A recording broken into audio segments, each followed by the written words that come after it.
Indian red cross society charitable trust ಮಾಡಿಕೊಂಡು ಜಿಲ್ಲಾಧಿಕಾರಿಗಳ ಗಮನಕ್ಕೂ ಬಾರದೆ ಈಗಿನ ರೆಡ್ ಕ್ರಾಸ್ ಸಭಾಪತಿಯವರು ಸೇರಿಕೊಂಡು ಭ್ರಷ್ಟಾಚಾರವನ್ನ ನಡೆಸಿದ್ದಾರೆ ಎಂದು ಮಾಜಿ ಸಭಾಪತಿ ಹಾಗೂ ರೆಡ್ ಕ್ರಾಸ್ ಸೊಸೈಟಿಯ ಆಡಳಿತ ಮಂಡಳಿಯ ಸದಸ್ಯ ಡಾಕ್ಟರ್ ಉಮೇಶ್ ಪ್ರಭು ಆರೋಪಿಸಿದ್ದಾರೆ.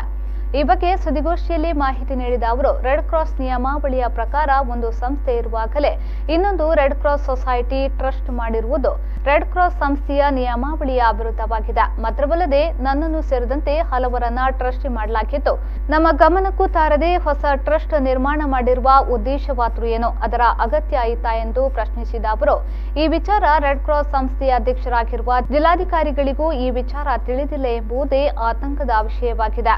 ಹಣ ವರ್ಗಾವಣೆ ಸೇರಿದಂತೆ ಹಲವು ವಿಚಾರಗಳಲ್ಲಿ ಭ್ರಷ್ಟಾಚಾರ ನಡೆದಿದೆ ಎಂದು ಆರೋಪಿಸಿದರು. ಪರ್ಮಿಷನ್ ಇಲ್ಲದೆ ಈ ತರ ಟ್ರಸ್ಟ್ ಮಾಡಿದ್ದು ಕಂಡು ಹಾಗೂ ನಮ್ಮ ಗಮನಕ್ಕೆ ಬರದೆ ನಮ್ಮನ್ನೆಲ್ಲ ಟ್ರಸ್ಟ್ ಮಾಡಿ ಆಗಿದೆ. ಸೊ ಇದು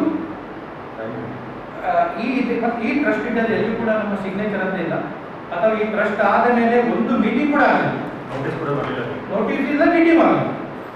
ಆದುದರಿಂದ ಈ ಟ್ರಸ್ಟ್ ಕಾನೂನು ಬಾಹಿರವಾಗಿ ಮಾಡಿದ್ದಾರೆ ಅಂತ ನಾವು ಹೇಳುದು.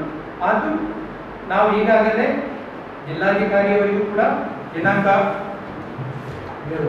12/8/2020 ಮೊನ್ನೆ 12/8/2020 ಜಿಲ್ಲಾಧಿಕಾರಿಯವರಿಗೂ ಕೂಡ ಲಿಖಿತ ರೂಪದಲ್ಲಿ ಕೊಟ್ಟಿದ್ದೇವೆ.